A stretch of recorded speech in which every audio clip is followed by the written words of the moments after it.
Hello everyone, my name is Sofia Karagouni. I am from Vocational Training Center Margarita in Greece, and I wear eyeglasses and I have brown hair. And as the moderator in today's event, I would like to welcome everyone in ESPD's technology, person-centered technology member forum webinar. Today, we have the second from a series of 7 webinars on assistive technology. And the topic of today's webinar is about technology trends empowering autonomous lives. And together with us, we have some very interesting and very knowledgeable speakers from the fields of disability technology who will share with us their expertise. However, before passing the floor to them, please allow me to bore you with some technicalities about this webinar in order to improve our communication in this webinar. So firstly, this webinar is being recorded and you will be able to find it on ESPD's social media channels. Secondly, your microphone is muted in order to ensure the quality of the session. Please use the Q&A button in the control bar at the bottom of your screen and ask any questions you want towards our speakers there. Additionally, you can use the chat box in order to share with us any of your comments. Thirdly, you can use the closed captioning function of Zoom by clicking the live transcript button on the control bar. You can adjust the position of the subtitles if you would like, and you can access captions on a separate tab by clicking the link provided in the chat box. Finally, and having mentioned all this, it's high time to proceed with our presentations. And I would like to ask from Mr. Florian Brickman from the Institute of Transportation Systems to open this webinar with his presentation. Thank you.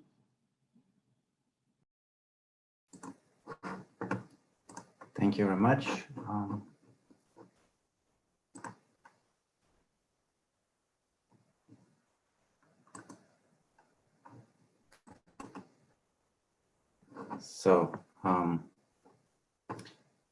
Hopefully you can see my slides now.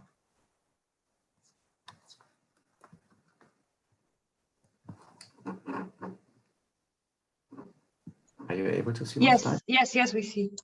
Okay, thank you, because okay, thank you very much. My name is Florian Brinkmann. I'm from DLR, that's a research institution in Germany. I'm sitting in my home office. I used to have blonde hair, now it's a bit gray. I'm wearing a blue shirt, glasses and headphones, and no face mask at the moment. So, and I would like to speak about an overview of main developments of technology changing our society. So it's an overview so that you know my background. As I said, DLR is a research institution. I'm coming from the transportation sector. We are doing research in the field of road transport, rail transport, the whole transportation system as such. And of course, our life, our research and our daily work is affected by technology trends like digitalisation, automation, artificial intelligence, smart data, and a lot more, just to name a few. And maybe as a start, speaking of trends, we could start with the term mega trends, maybe. So if we see like globalization, demographic changes, there are a lot of mega trends impacting our life worldwide. And I highlighted digitalization here because it can be seen, for instance, as a driver in for certain technology trends, for instance, in information and communication sector, like artificial intelligence, smart data, cloud technologies, and a lot more, which have an influence on our way of living. They can lead to more connectivity. They have the tendency to make things faster in our daily life.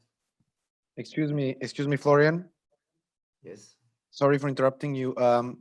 There are two things, just we cannot see your camera. I don't know if that's how you intended it to be. And also you're going in and out with the microphone. So maybe keep it closer to yourself. I try to maintain the same distance, but yeah, okay. Yeah, and also we cannot see the camera. Yes, I don't know if that's normal, but I thought I enabled it. I do it again. Maybe perfect. Now we can see you. Yes, yes. You can see me. That's fine. So switching back to the slide now. Okay.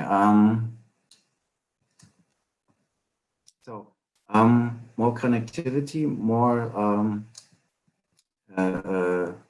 faster information transfer gives a chance, for instance, for better cooperation, for better participation, but it also means that digital participation is a prerequisite for social participation. You have to keep that in mind. It's an important factor. Technology trends, just to name a few, artificial intelligence and machine learning, which can be used for instance, for speech recognition or for assistive systems. Augmented, virtual, and mixed reality, often used in the same context. It's not quite the same, but often used in the same context. Like for instance, for gaming or in industry for complex maintenance tasks. The Internet of Things, which is an important basis for automation or monitoring of processes, for instance, in logistics or in supply chains. Cloud technologies and the idea of something as a service, for instance, software as a service or mobility as a service. The 5G communication standard, which is necessary for fast mobile internet, for instance, and as an enabler for autonomous driving, for automated vehicles. Synthetic biology, necessary to design biological systems with new properties. Blockchain technology to improve cybersecurity, and as an important part for financial transactions or for cryptocurrency. Intelligent robotics, which is a combination of artificial intelligence, machine learning, and robotics in order to enable robots to respond to changing requirements and challenges. 3D printing, for instance, for the production of complex components in small numbers. Smart clothing or wearables, where nanotechnologies or microcomputers are applied, for instance, to monitor vital functions. Or renewable energy or energy storage. These are just a few, just to name some expressions, to mention some terms. And the question is, in which areas do they impact our daily life? And I would say everywhere. That can be shopping, and communication, traffic, living at home, industry and farming. When we travel, during our leisure time, for education, think of homeschooling these days, science, medicine, everywhere. So there's a lot of application areas you could think of. To show some of them, here on the left side, you see a column with some ICT trends, which I already mentioned, like Internet of Things, virtual reality, machine learning, big data. And on the right side, there's a bunch of application areas where these technologies can be applied, like in intelligent vehicles, or virtual assistants, in gamification, in social media. There's a lot of areas. And if we connect these two, it looks a bit weird maybe, but it shows very clearly that there is no one-to-one connection, but it shows that different new technologies can be applied in various application areas and vice versa. In order to implement something new like in intelligent vehicles, you need a combination of different new technologies like Internet of Things, machine learning, big data, geolocation, machine vision, new sensors, and so on. So the combination gives a whole lot of new applications that can be used. And to make the circle back from where I come from with my profession in the transportation sector, if you think, for instance, of a journey with public transportation, you have different situations, different phases which you have, like when you plan your trip, or you have the access and arrival, the first and the last mile. When you travel on the vehicle, you have some time which you spend there. You have changeovers, you have disturbances maybe when you have to rearrange your trip. And during all these situations, you could make use of assistive technologies based on technology trends like virtual assistants when you book your trip, or wayfinding technologies, for instance, based on virtual or augmented reality, or assistance when crossing roads, or face recognition when you have to identify yourself. On the trip, you may be sitting in an intelligent transportation system with ambient intelligence, or with a lot of information which is displayed, which makes it easier for you. During changeover, again, you have to find the way, maybe to the next means of transport where you can get assistance. And of course, during disturbances, when you have to rearrange and replan your journey, there's a lot of assistive technologies where you could think of based on these technology trends.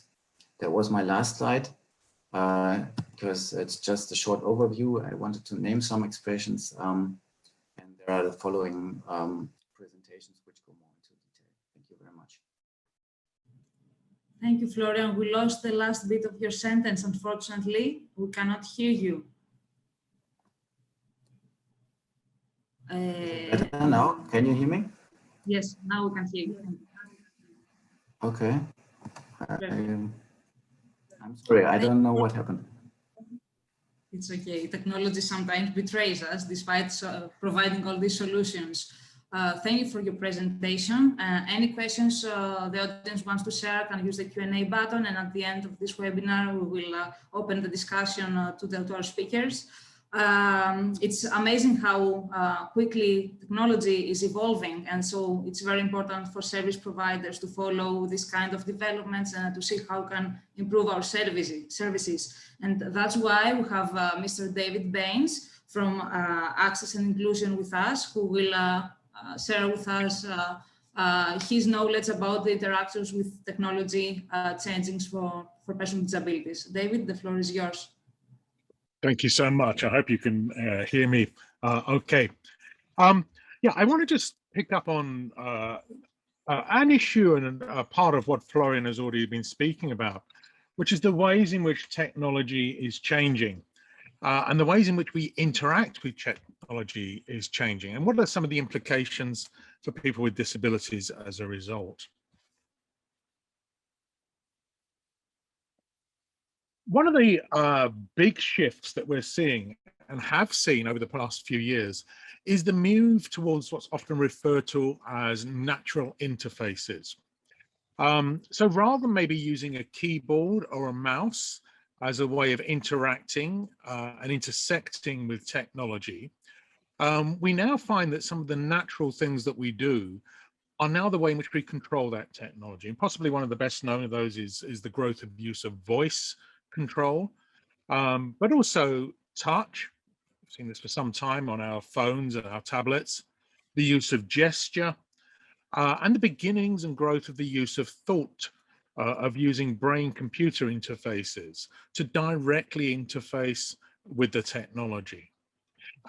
We can see this impacting upon the lives of people with disabilities very clearly. Perhaps if we take voice as our most significant example, more and more people with disabilities, those with physical disabilities, those who are blind, are using technologies in smart homes to control the environment, to access communication and information, control their entertainment, and so on, to place orders online.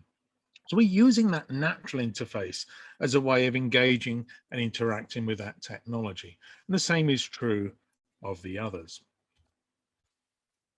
With that is coming something which Florian also touched upon, which is the use of wearable technology. Now, wearable technology is nothing new. It's something which for people with disabilities, we've had for many, many years. That might be in the form of hearing aids, or it might be in the form of just normal glasses. But we're seeing how wearable technology is again becoming one of the ways in which we get information and have control over technology in our own personal technology and in the environment increasingly. Now, some of that may be access to audio and sound. We're also seeing wearable technology such as wristbands, to some extent smartwatches, where a band that is worn gives control over other things in the environment. It connects with other devices. Probably one of some of the best known are those that are used for paying rather than using contactless payment with a credit card, a wristband, which when it's brought close to a payment slot, makes a payment for you. So this idea of smartwatches along with smart glasses, where we use displays that are projected onto glasses that we're wearing, are taking us in a new direction, and one which is going to be really important over the next 10 years, which is the growth of human augmentation. I want to return to this at the end of this talk, but the idea of human augmentation, of changing the body, our senses, augmenting those as a mainstream technology, has huge implications for our understanding of the ways in which people with disabilities use and interact with technology. It moves us potentially away from a social model.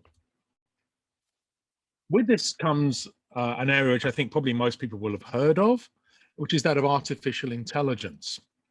And there are a number of things that artificial intelligence does. It can predicts what we do, it predicts our actions, and can take some of those actions for us. Perhaps, and with that comes anticipation.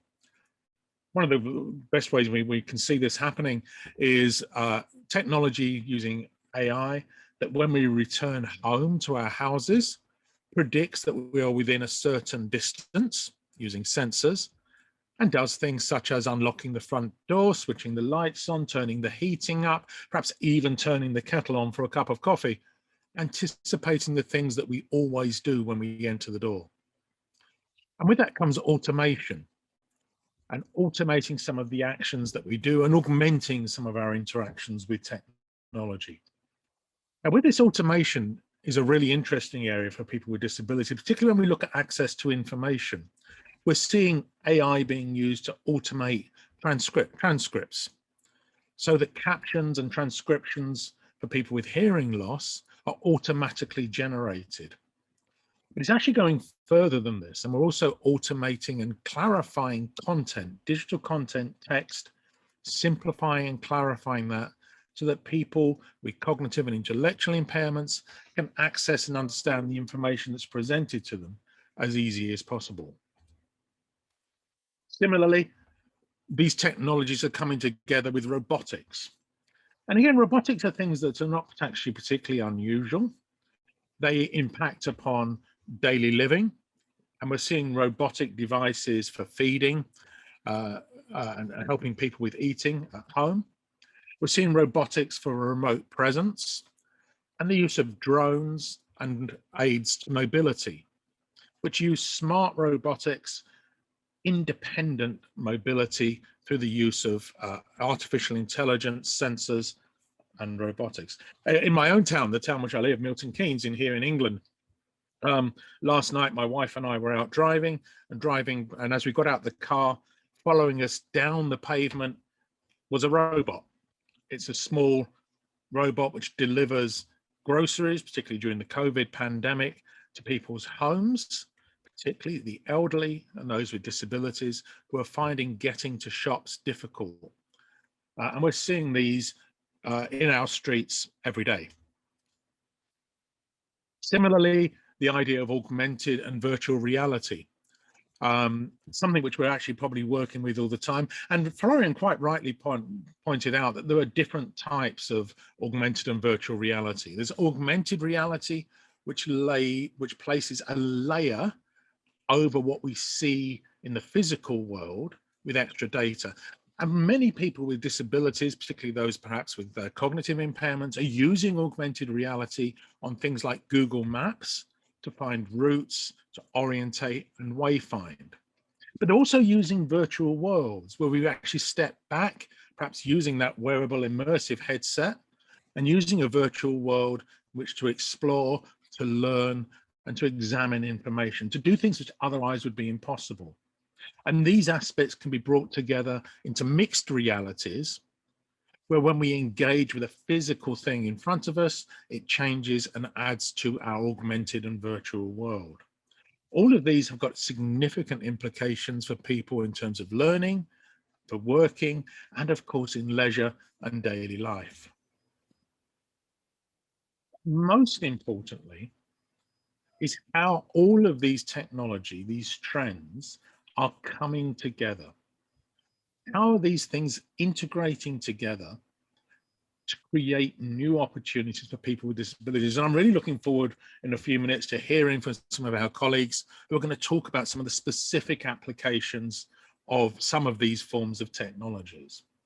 We are already seeing low cost access to smart homes with our phones, whether it be Amazon's Alexa, whether it be Google or Apple, control our environment, disrupting the ways in which we establish environmental control to allow people to have access. We're also seeing that in the education sector. Many of these technologies, whether it be robotics, drones, artificial intelligence, are changing and impacting on the way in which we deliver education. By making educational content more accessible, we're expanding educational opportunities for many people with disabilities. And for instance, with that comes new opportunities to communicate. We've seen this during COVID, we've seen this during the pandemic, that the ways in which we communicate, whether it be using Zoom or Microsoft Teams, using virtual presence, are changing. And many people with disabilities are finding that these new technologies are making a significant difference in their lives. These are being bound together by connectivity. And Florian mentioned 5G. Increasingly, as the speed of connectivity is enhanced right across the world and within countries, the opportunities, the technologies, the new ways of interacting with technology are going to become so pervasive. They're going to be part of everyday life for every single one of us. And ultimately, it's that connectivity and the pervasiveness of technology that reflects the pervasiveness of disability that's going to change and enhance the lives of people with disabilities day by day, week by week, month by month. So I'm going to stop there and let us move on to the next speakers. Thank you, David. Thank you. I think it's a topic that we could keep listening to you for hours and hours. Indeed, technology is everywhere, and today we'll dip our fingers in all the fields you mentioned, and especially Nikos Voros, our next speaker from the Electrical and Computer Engineering Department from the University of Peloponnese, will share with us their practices regarding smart indoors environment, and he will tell us more about it. Nikos, the floor is yours.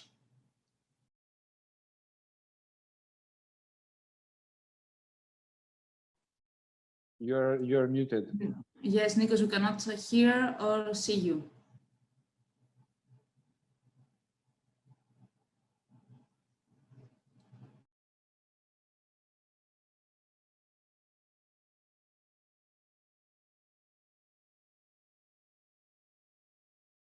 Let's give a minute to Nikos to solve the issue.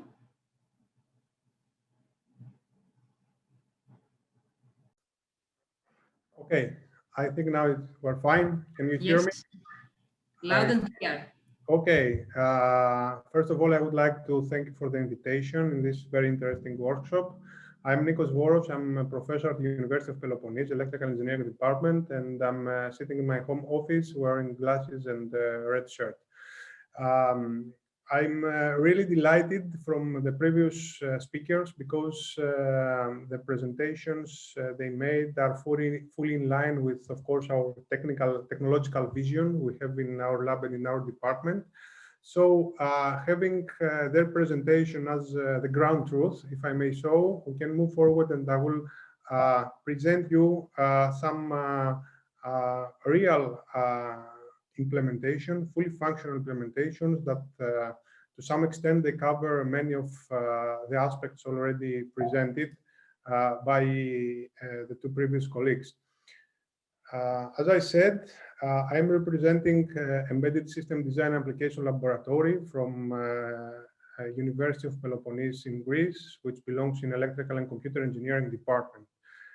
The first thing I would like to excuse me, present is what we call our ambient assisted living house. Ambient assisted living technology is a key area for future developments, in technological developments, I mean, and this is something already highlighted in the previous presentation. Here we're talking about a fully functional 60 square meters apartment. It has been established from scratch in the premises of our lab at the university. And you can also visit our website where you can see the technologies in more detail, the technologies I will present you in the next slide.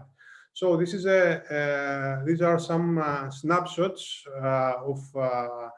of the place. As I said, this is a fully functional and operational small home, but the key idea here is that behind the wall there is a lot of embedded and hidden technology. Any kind of technology you can imagine regarding ambient assisted living is hosted in this house. So let's move forward and meet the tenants of the house. Always technologically speaking, you can find the latest sensing technology for voice recognitions, automation, smart light control, smart device control, a smart home robot for assisting elders called Zaharias. This is one of our two pets, if I may say so. And the second one is Alexandra. We have, of course, capabilities related to Alexa, which is the traditional version of voice commands, but we have developed also Alexandra, which is something different. It's a brand new, novel system based on artificial intelligence that allows the people living in the house to interact in Greek language, which is rather complicated language, with the environment. So once being in the smart living home, you can meet, as I said, Zaharias, our small robot. This is a low-cost robot compared to the prices of commercial robotics, of course.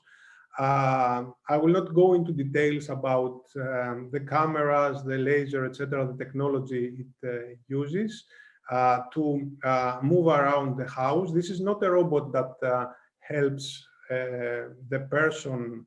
Mainly elders is our target group in this specific scenario. So we're not helping elders in dressing or in eating also, although the previous speaker mentioned, and this is true, that there are this kind of robot. This is a robot that is mainly targeting for monitoring. So what Zaharias is offering to the person living in the house. Since this is the outcome of a big European project, we had to respect the basic requirements from the medical team that supported us, and the fact that our target group was elder people living alone in the home. So what is important for the doctors, and this is some of the services we have developed on the robot, is the robot slightly monitors the time required when a person wakes up and the time required to get up from the bed, the time required to get up from a chair in the house, the pill intake, given that it has specific medication, a specific medication plan, and the fourth parameters required to monitor was how long does it takes in order to walk a 4-meter distance path. All these stuff are very important for the doctors because they are recorded daily, and this is something very important I would like to mention here that is not clear on the slides. We are not recording images. This is what the robot sees in the slide, but we don't record images. The images are lost and we are only identify the events. For example, someone has fallen, someone took 1 minute to get out from bed, etc., etc.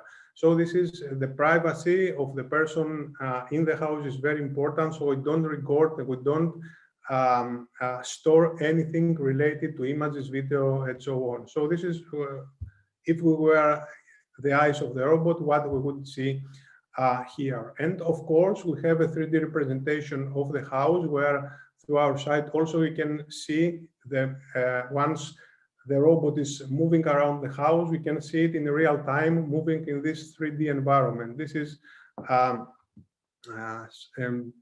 3D representation of the house, and we're also working in technologies for developing what we call augmented virtuality, meaning in this virtual environment we can have the sensor that show if the light is on, etc., etc., acquired from the actual house. So this is just to make a connection to the previous presenters' topics related to virtual reality, augmented reality, etc., etc. So the possibilities here in developing and visualizing things are really endless, and we're developing unique services that allow people, especially people with disabilities, with impairments, to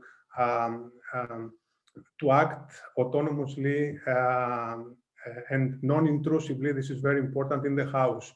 In this technology, the robot, the use of the robot allows us to make sure that the person in the house does not wear anything. Also, wearable is a significant trend. In this case, non-intrusiveness is something very, very important. The second member of this AL house family is Alexandra. As I said, this is an artificial intelligence system that we're developing, and we have trained so you can speak in English, in Greek, and interact with the house. This is very important because it's not only speaking in Greek and interacting with the facility, but everything is integrated around Alexandra, meaning that we can ask to turn on the light, to close the door, to open the door. There are any kind of automation you can imagine in this house. Even pressure sensors that allow you to lie on the bed and then adapt the lighting so as to read a book or to get ready to sleep, etc., etc. This is important to mention that whatever you see in this presentation, it's live, meaning that it's there and it's fully operational. So at the end of the slide, we will have links with videos which exhibits this kind of technology, and of course, you are more than welcome to visit our YouTube channel. So, of course, we are not stopping there. Another, let's say, if I may, gadget, technology gadget we have in this house is what we call a smart mirror. It's a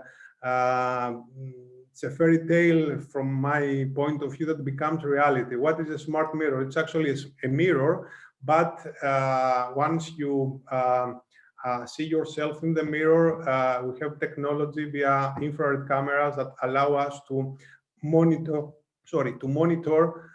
the person. We can calculate biosignal as heart rate just from image analysis without touching or putting hands nowhere. So simply by looking at the camera, we can calculate with high accuracy your heart rate, but we also use this smart mirror as a communication channel with the outer world, so we can speak to Alexandra and you can get feedback to the smart mirror. But the smart mirror also can excuse me,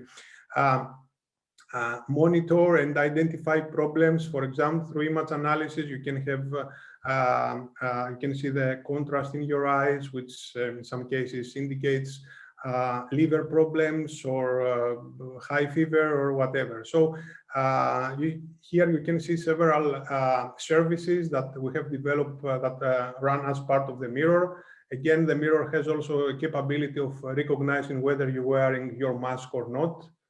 Okay, so just to notify you before you're going outside as a last hint.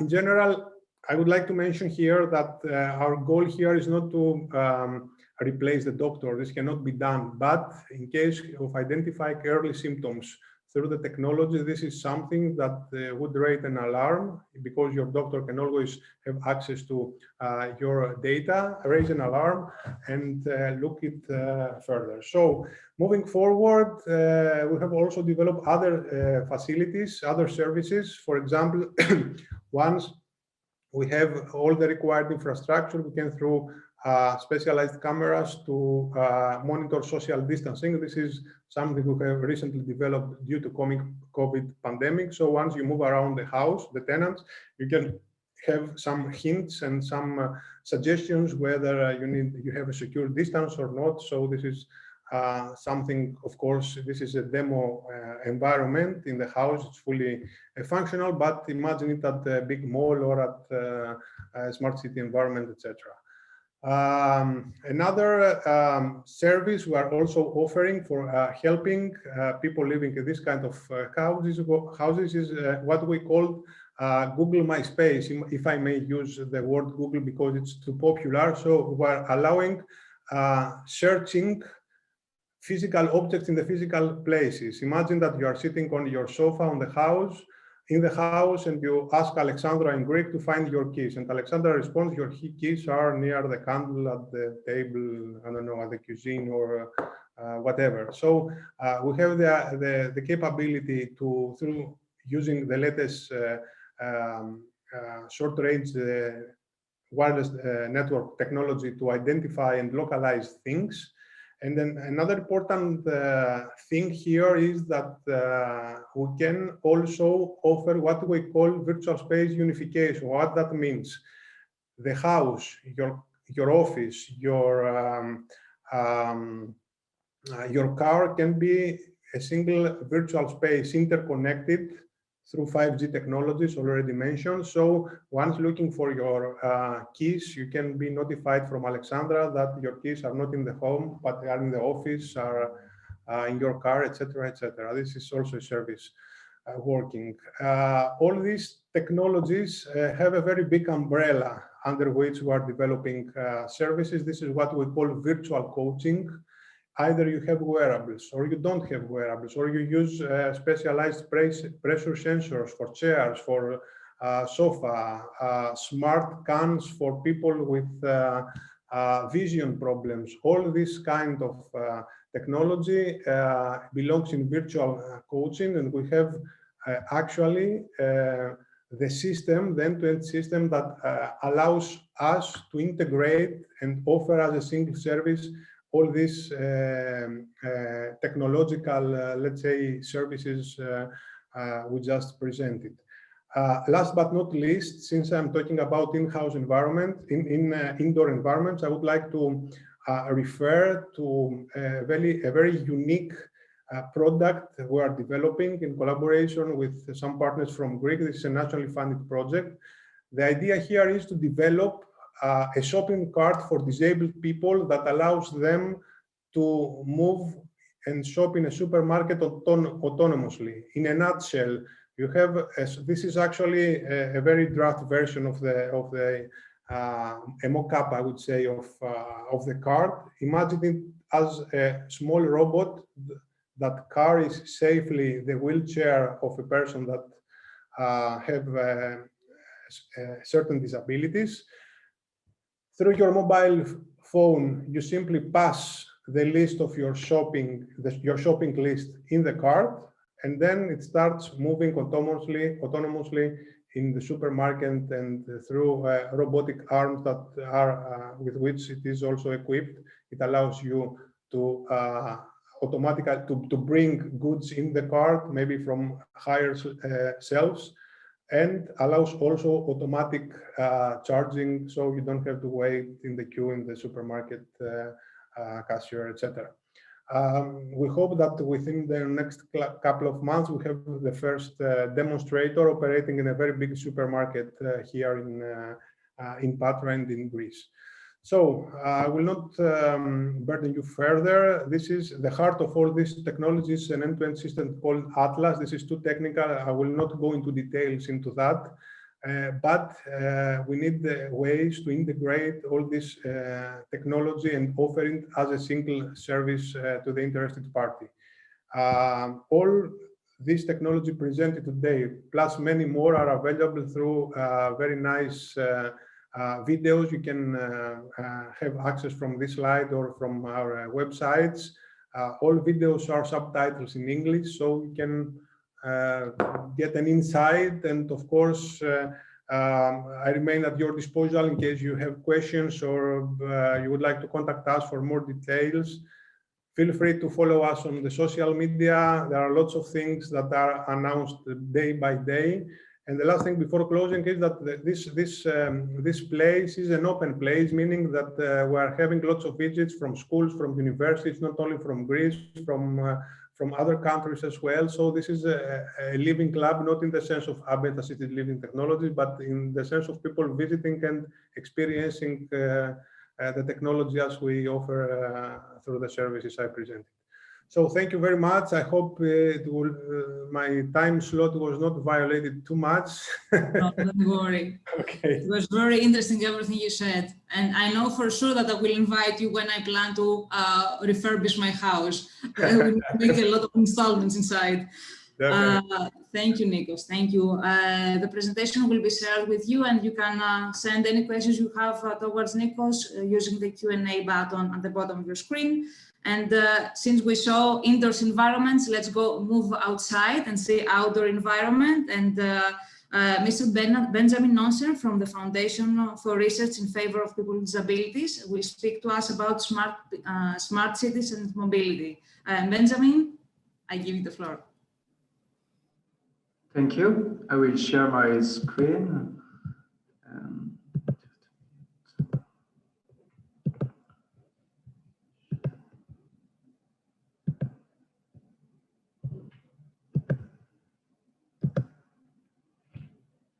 Okay, so many thanks for the invitation and good afternoon to everyone. My name is Benjamin Nonser. I live in Switzerland and I work for the FRH, the Foundation for Research in Favor of People with Disabilities. I'm the manager of the Living Lab for Special Needs. Now I'm sitting in my office and I have gray hair. I wear also glasses and polo shirts. So the agenda of my presentation is first, I will introduce the topic, then it's hope and smart city. Third will be the reality and an illustration with the case of autonomous vehicles for people with disability in Switzerland. And for fourth, I will conclude this presentation. So the introduction, so there are mega trends. It's factors who influence the society worldwide. And regarding my topic, I selected two mega trends. The first one is digitalisation, is the fact that our daily life is even more digitalized, and also urbanization, the fact that even more people will live in urban center. Then my view of smart city it's a shortcut, but to me, smart city can be seen as a network of connected elements. It could be machine, space, as well as human. And the goal of this network is to enhance the quality of life. The smart city concept enables the use of technologies like AVS, and AVS is part of what we call the mobility as a service concept. So mobility as a service, also my definition, is also a shortcut, is the fact that people want to go from A to B. Example, they want to go shopping, and their goal is not to use an AVS. Now the hope. So on the picture, we see a man sitting on the wheelchair using a smartphone to go in a bus. There is a woman with a stick who crossed the road, also using a smartphone, probably to indicate her the direction, and a man walking with a walking crutch and crossing the bus and passing in front of the bus. And I think this picture illustrates the hope of smart city for people with disability. And we can say it enables a better life in the city. To analyze the smart city concept, I use an assumption that we have in the service science. So AVS, or mobility, is for me it's the service that people will use to go from A to B. And what the assumption in the service science is that a service acquires value once the clients perceive the benefit of it. So the thing that is important is that it's the client who is also the co-producer of the service.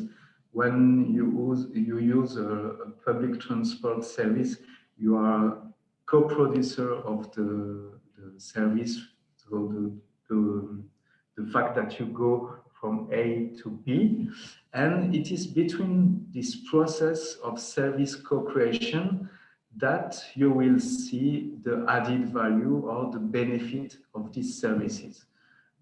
So it's a really simple way to analyze services and the benefit of it. So the reality, in Switzerland, we have AVS, so autonomous vehicle, and they are operating in the city of Sion since 2016. So these AVS are not designed solely for people with disability, but we do some tests and experience to see if this AVS improve the social inclusion of people with disability. So in the picture, you see the autonomous vehicle. It's a yellow vehicle, and now it is in the old town of Sion, and a man is interested in take a picture of this autonomous vehicle. On the second picture, you see the map of the two routes that were exploited between 2016 and 2020. The first route go from the station to the city center, and the second route go in the old town. So the picture that you see on the left. So we do some tests of this autonomous vehicle in May 2019. And on the picture, you see the smart shuttle or the autonomous vehicle, and the driver help the people, the person on a wheelchair to go inside the AVS. And two other people are observing the scene. So the reality, this is just one example of the problems we remarked during this test. So on the first picture, you can see that the bus stop is really not adapted for a wheelchair user, and people with the wheelchair cannot use the ramp and go outside the bus. So the driver has to take the control manually on the ABS and move to a better place. What is important to know is that in Switzerland, autonomous vehicles are not allowed to drive on a road, and it's mandatory to have a driver inside who could take control in case of problem. So there is always one man or one woman in the AVS. Sorry for interrupting. Can you perhaps wrap it up in the next 2 minutes? Yes. So, yeah, perfect. Thank you. 2 minutes. Yeah. Okay. So the next test, who is now under is in Uvrier. So it's a residential quarter option. So you see the promotion of the new routes who will start on April 12th and who started in April 12th, and also the map of the routes in Uvrier. And also what we discover in observation is first that sometimes bicycle who are because the routes are linked, connect the house in the residential quarter with the station, and the picture illustrates that other users with bicycle prevent the access to the ramp to people with disability. So this is one problem when you would like to access somewhere.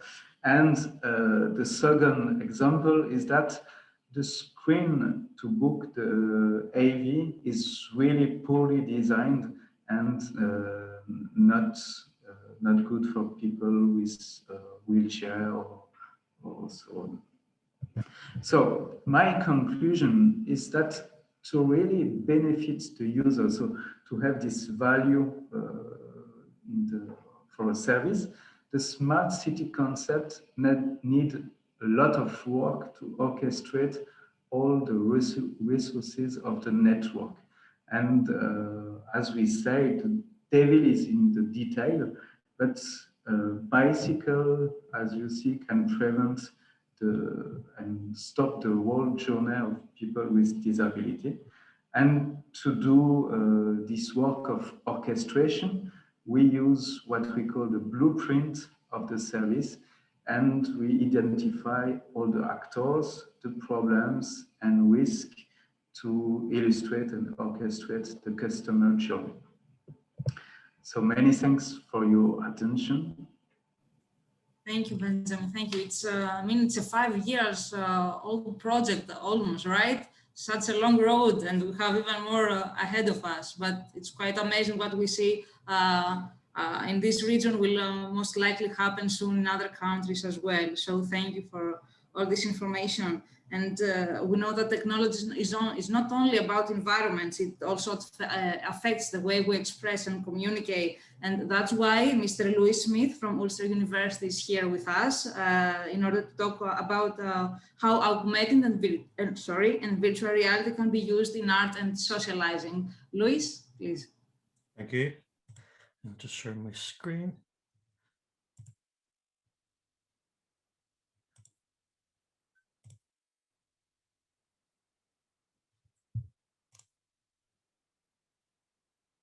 Sorry, for some reason it's, there we go. That should work now. Is that okay? Perfect. Brilliant, thank you. So yes, I'm Lewis Smith. I'm from Ulster University. I have dark curly hair, though it's going very grey very quickly. And the same goes for my beard. So Ulster University, you can hear from my accent, I'm Irish. And I'm a PhD researcher at Ulster University, working with accessible virtual reality and music. So David gave a fantastic description of XR. XR just stands for extended reality. So that's augmented reality, mixed reality, and virtual reality. So what I'd like to talk about is really my own work as a case study, perhaps, because I know as service providers, you guys like resources and to find out what to look for. So hopefully by talking a little bit about my own work, I can extract from that some points that you can look for in this emerging technology, because it's still quite young. So I'm a composer and a performer, and with close to 30 years experience as a professional musician, with an aptitude for computer programming. And what I've discovered as I became involved in accessible and inclusive music making is that art music is often very exclusive to musicians with no disabilities. And it is art music. I'm a jazz musician, so art music is what I do. But of course, music is extremely empowering. It's therapeutic, as we know, but very importantly, it's socially engaging.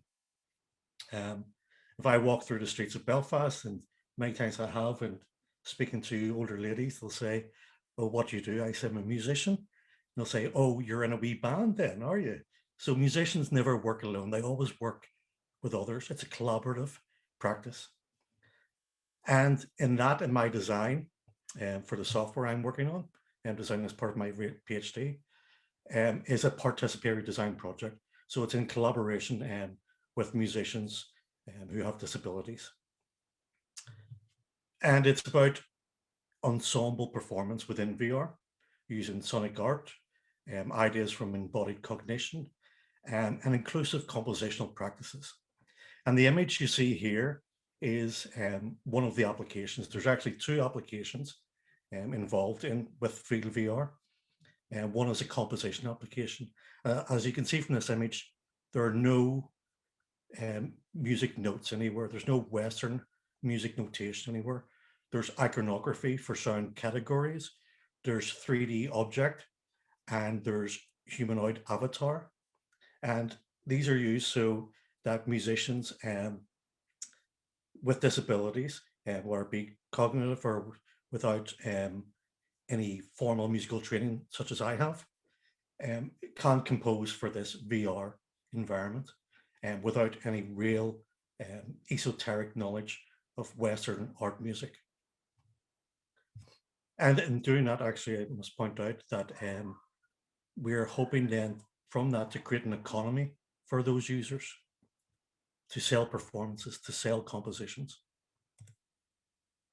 So at the beginning of my research, I was the technical lead in a project called Lekela, which in Irish means together. And Lekela created new inclusive ensembles around Ireland, based on the ensemble that I work with, which is called Acoustronik. And they came together to form the Open Youth Orchestra of Ireland. And this was a partnership between Ulster University, the university that I'm with, the Royal Irish Academy of Music, Athlone Institute of Technology, Cork Institute of Technology, and your very own Cope Foundation and Owen Nash in Cork.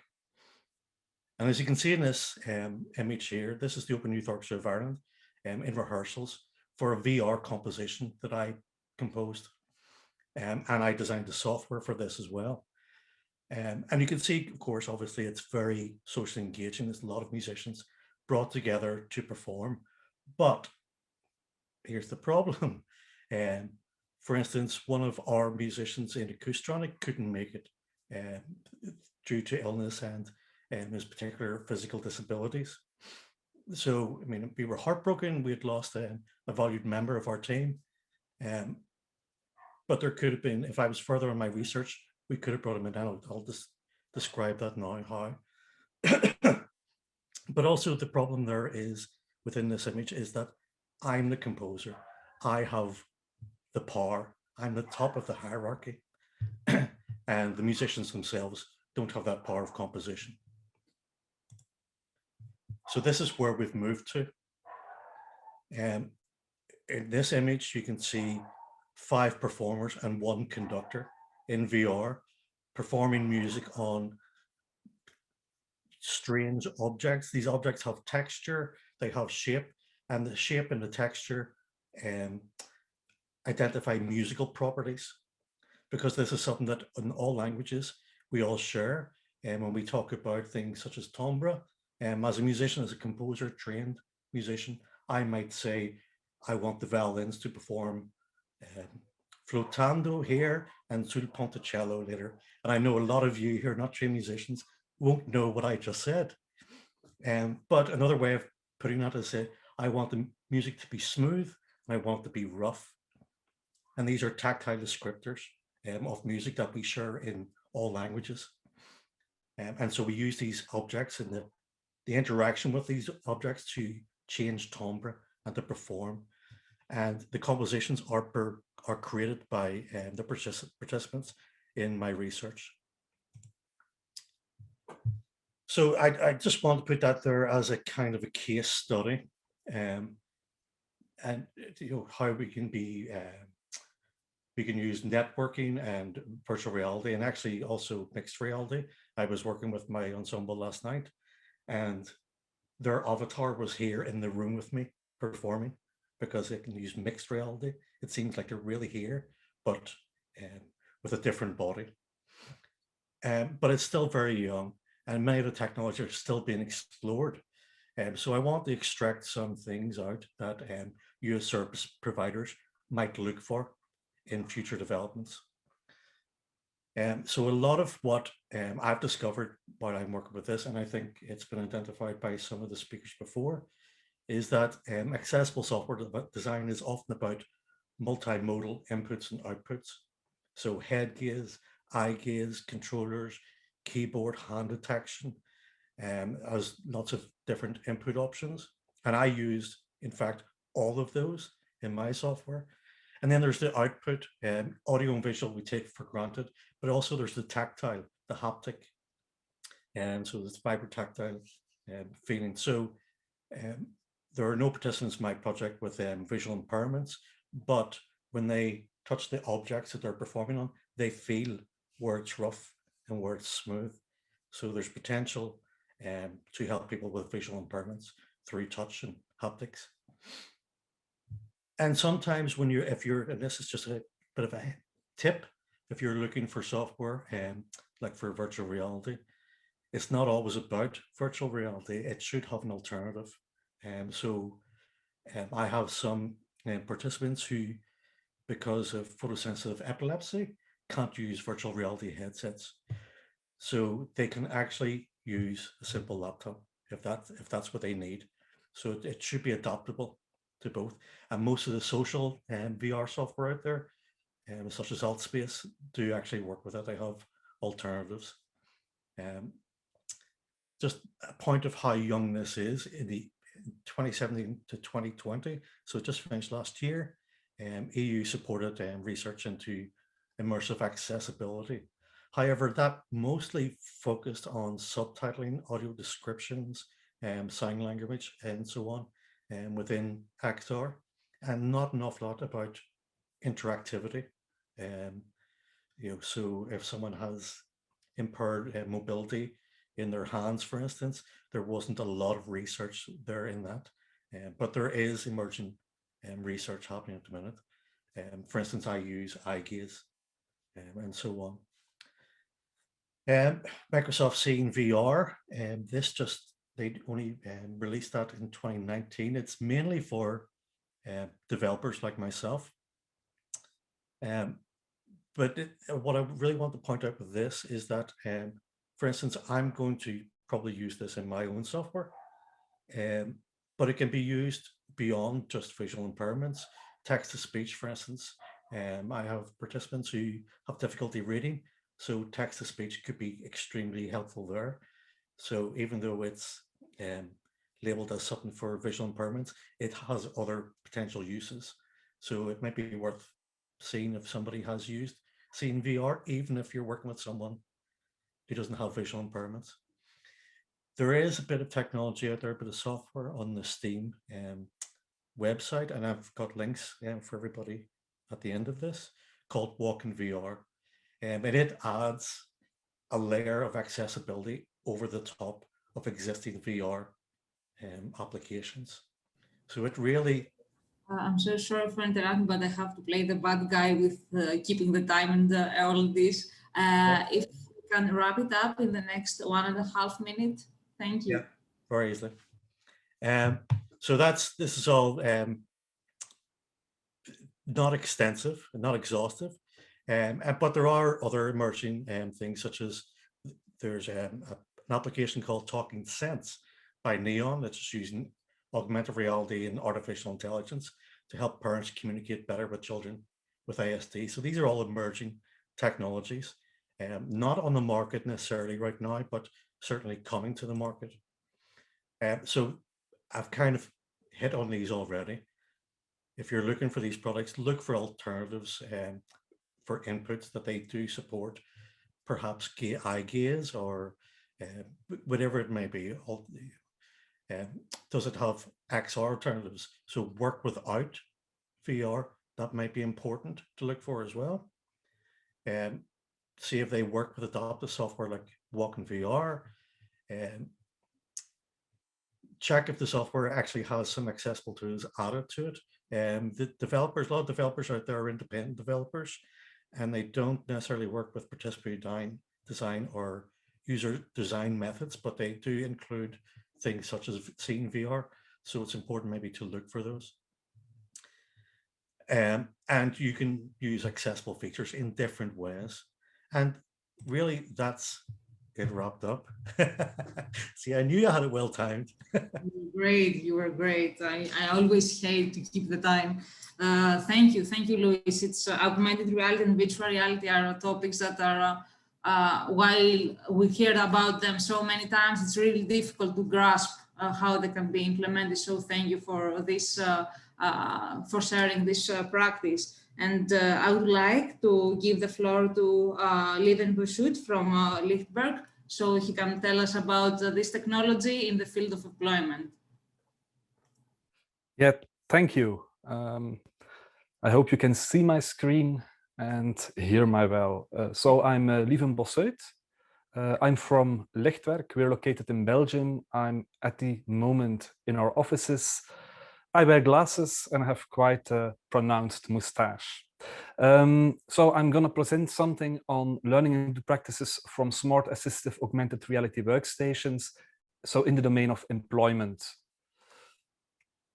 So Lichtwerk is a spin-off of one of the largest work integration social enterprises in Belgium. We employ over than 850 employees, of which 700 with a disability in a lot of domains: metalworking and assembly, woodworking, groundskeeping, but also in company services. We're also a partner of Groep Gids, which reaches more than 2,700 people with disabilities, supporting them in the domains of education and care. And also Emino, which is a supported employment provider. They support and coach employees, employers, and job seekers in the open labor market. And they focus on vulnerable groups, such as people with a disability. So the challenge we see both in social economy, but also in the open labor market, for example, in the manufacturing industry, is an unbalance between the jobs that are becoming much more complex than in the past, with, for example, in manufacturing industry, a high mix and low volume, a lot of variations. And when you look at the employee, we see a decrease in the employability. To give an example, for example, the lighting industry in Belgium, activities are electromechanical assembly and bonding, and we have a lot of series of one, so many variants, project work, small and medium series, and quality is extremely important. And this kind of activity is done let's say, both in social economy and work integration social enterprises by people with a disability, but also in the open labor market. So the challenge is how to get it rebalanced. So a balance between the job, sustainable, safe, meaningful, and paid, and the employee with a distance to the labor market. And the answer could lie in innovation, innovation through technology. For example, when you look at assembly, you could look at a hybrid way of assembling things, which means that you unlock the human potential via technology. And two, I think, well-known examples are cobots, collaborative robots, and also augmented reality workstations. So the first example, collaborative robots, they are used in a lot of work integration social enterprises in Belgium. These kind of collaborative robots, they offer physical operator support. Another example in which I will put a little focus on are the augmented reality workstations. And they don't offer physical operator support, but they focus on the cognitive part of operator support. I have a very small movie. Probably you won't able to hear the operators talking, but it's captioned. And I will also put the link in the chat afterwards. So I hope you can see it. This is in a work integration social enterprise, and this is an augmented reality workstation. Even I think you need to share the sound as well. We cannot listen to the video. Can you hear it right now? Yes, we do.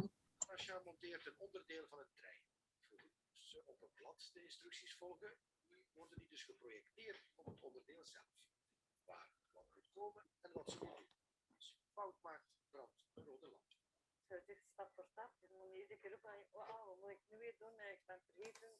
Dan moet je iedere keer uitleg vragen. Ik vind dat een heel goede uitzending. Het is voldoening. Dat je weet dat je 100% kwaliteit kunt leveren. Begeleiders hebben het productieproces geprogrammeerd aan de hand van foto's en beelden. De werknemers kunnen op elk moment digitale hulp vragen. Stel dat ik meer informatie nodig heb, dat ik niet weet hoe ik dat moet doen, kan ik hier eigenlijk extra info gaan oproepen, zodat die erop komt. Nu zie je dat in de vorm van een video, waar je net eigenlijk zag dat het foto's waren. Het doel erachter is eigenlijk om mensen die op een iets lager niveau functioneren of moeilijker inzetbaar zijn, toch te kunnen inschakelen op werken waarvan je het eigenlijk niet verwacht. Tanja maakt een spot. Bij haar begeleidt een wit lampje haar stap voor stap. Ja. En dan verschijnt dat licht brandt en dan verschijnt het project op de tafel. Maria Steen is het eerste bedrijf in Europa dat zo werkt. Zelfs de werkplaats meer op. So, to give you an overview, you saw some digital work instructions, and they combine a lot of methodology to support people to fulfill and to complete complex manual processes. It's about pick-to-light systems, a combination of visual instructions, video, graphics, but also operators get feedback when they do something wrong or correct. And the purpose is to improve the quality by providing guidance to operators. And this kind of systems, they can be used by one operator, but they can also be used by different operators simultaneously, in which also people learn from each other. And they can be used for very small products and processes to extra large products and processes. There are a lot of cases for this kind of workstations, and it could be about assembling and pre-production, but also maintenance, inspection, part kitting, but also the training of new employees, products and processes. And it can be used whether as a permanent operator support, but also as a kind of training tool. And together with the University of Leuven in Belgium, we also performed an impact study on the impact of those kind of augmented reality workstations on people with disabilities or people with a distance to the labor market. And the outcomes are very promising in a way that operators experience less stress and complexity, and they feel more empowered by this kind of technology, which is very important for the well-being of operators. If you look at the quality, it has a positive impact on the quality of the the products that are manufactured. And let's say that on an efficiency level, we see an impact on the work floor efficiency as a whole, not really on an individual level, but all operators can do much more complex work than before, thanks to this kind of assistive technology. At last, some learnings and good practices. So we have seen that augmented reality workstations, they increase the access of people with disabilities to the labor market, and they also empower them, both in social economy and in the open labor market. But it's not only about the technology itself. A 360-degree approach is really needed when you implement smart assistive technology in the domain of employment, but also in the other domains, meaning that it's about the right infrastructure, hardware and software, but also advice and the right amount of training and support. My last slide is about some good practices if you want, as an organization or an enterprise, want to adopt these kind of new technologies. The first one is a very important one. That's my preferred one. It's go digital, stay human. So you need to start from a vision, and you also need to make sure that the vision is supported bottom up from the beginning. If you want to innovate, then collaboration is of course needed. So don't be afraid to share your insight, your approaches, technology, and also collaborate together with partners from technology domains, research centers, government. And then at last, really think big, but start small, smart with very concrete actions, and only choose solutions that are really scalable and repeatable, because by doing that, the impact will be the highest, and implement them step by step. Thank you, Lieven. Everything was so interesting. We hope that COVID will allow us perhaps to visit one of the workplaces and see it live in action. Yeah, you're very welcome. That will be great. Last but not least, because this webinar couldn't be missing 3D printing as a popular trend that we hear all the time, I would like to ask from Katucha Pereira from Kogami to share their hands-on practice. Thank you, Katucha. 1 minute.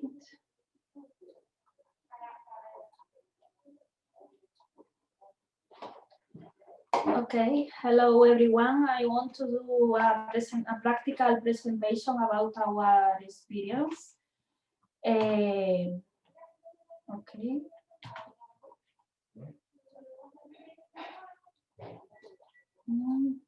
Okay. We are an umbrella organization that we stay at the northwest of Spain, and we are service providers too. We manage directly for daily centers or occupational centers for people with disabilities, and with our associations in total, we have 15 in our territory. Okay. When we start to work with the 3D printing was for money, that it was the reality. Some years ago, our clients usually are people with medium or low incomes, and their families cannot buy in the orthopedic the super products. Okay, in our centers, if we want to promote that they are more autonomous, we start to design support products with recycled materials. Okay, and the 3D technology arrived to our lives, and in that point we analyze the price of the technology, and we decide to start to work with it, because if we have that product,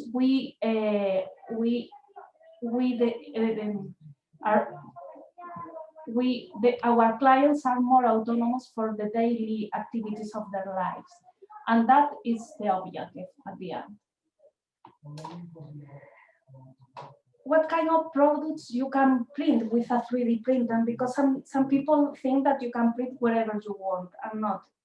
You only can print small products. Okay, that are some examples. For example, for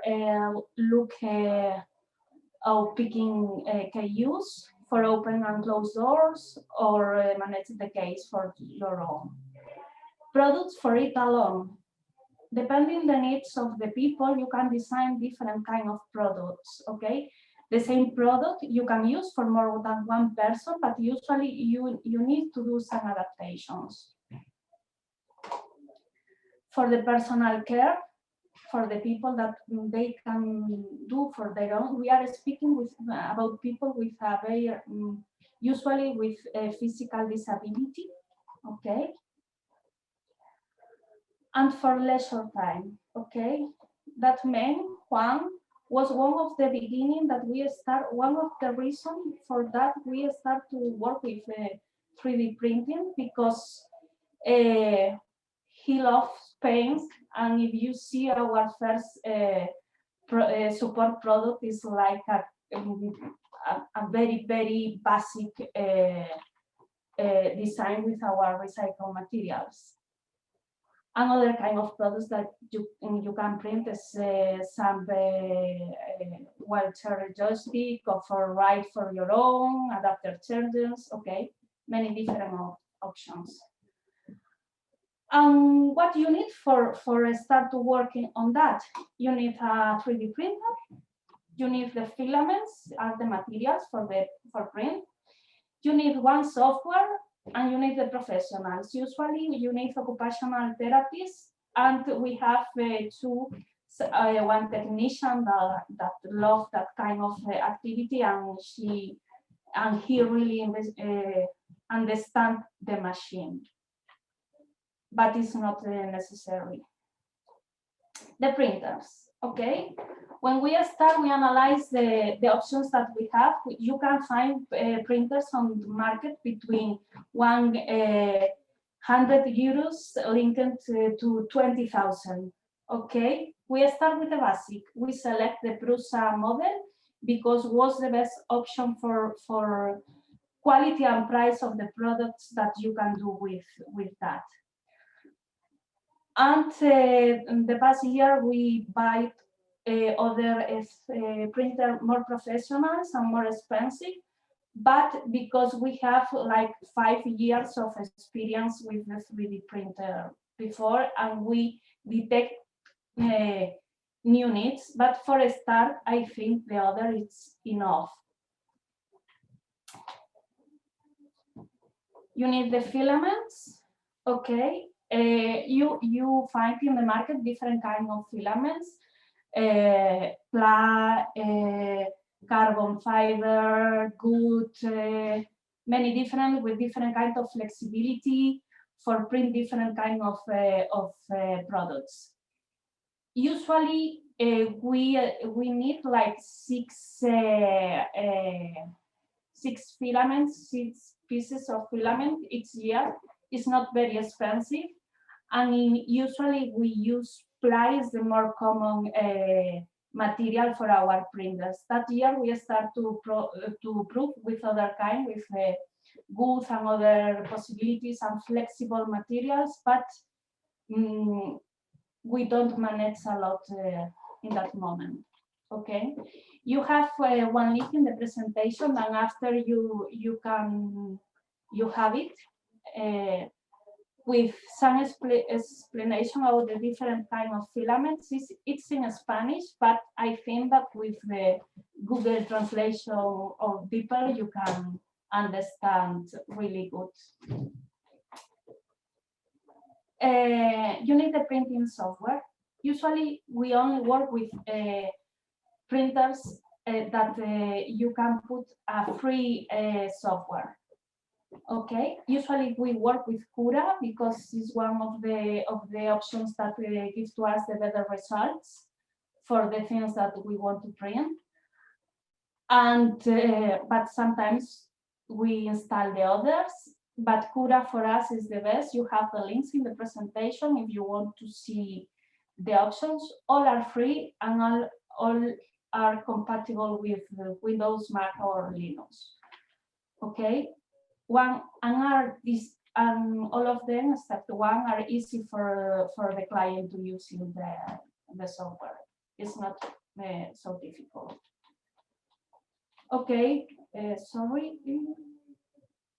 For print, we need the digital modeling. The first step is create the 3D model that the product that we want to do. After the design and export that 3D model to a computer format, SLT, transforming in the code of the 3D printer, connect to the 3D printing and start. You need links about 4 until 10 hours for print one small product. Depends of the 3D print. Okay, but you need time. One of the problems that the Prusa have, for example, the cheaper 3D printer is if the line go down, you need to restart the process because they don't have the memory for restart. The new model, you have other option. You can restart. They have an internal memory and it's more faster than the original. But for our needs, the Prusa are really good. Okay. When you finish the price, you need to clean and polish the final product. But it's very easy. Sometimes our clients, the people with disabilities, print their own, we do the design usually, okay, or we provide the design, but after they print the support products. For example, I don't know who designing 3D print, but we have free repositories with some options. You can find some links to them. And you can, for example, this is the one of them. You can show the piece that you want to print, and you have the model for the software. It's only start, and it's enough. And that's all for my part. Thank you for your attention. Thank you for your presentation, Katucha. It was very interesting. We hope for a live training in the future. It will be very nice to see what we can create as well. Unfortunately, we don't have enough time for questions and answers. However, we encourage you to reach EASPD if you have any questions or you want to further discuss on these topics. But this is not the end, of course. We have upcoming webinars for this topic and others as well. So stay tuned to the newsletters from EASPD and their social media. In 10th of June at 2 Central European Time, we have a webinar about people with cognitive disabilities on the web, the easy reading tool. And on the 16th of June, we have a webinar on augmentative and alternative communication, supporting participation over the lifetime. So feel free to subscribe, to register to these webinars and stay updated to all the information. It was nice to have you here and hope the next meeting will be face-to-face. Stay healthy and, of course, stay happy. Goodbye.